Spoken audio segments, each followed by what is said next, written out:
Hello everyone. Welcome back to Online Help Guide. Today, in this video, I will be showing you how to clear cache on Snapchat. First, open the Snapchat app on your phone. Tap on the Bitmoji icon from the top left corner. Go to the settings of Snapchat. Now scroll down, look for the clear cache option, and tap on it. A screen will pop up. From the pop-up screen, tap on Continue. And you will clear the cache on Snapchat. Thank you for watching Online Help Guide.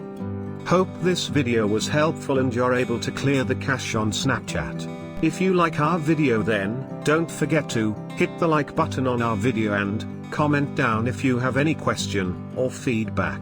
Also, if you are new to our channel, please subscribe and hit the bell icon to our channel.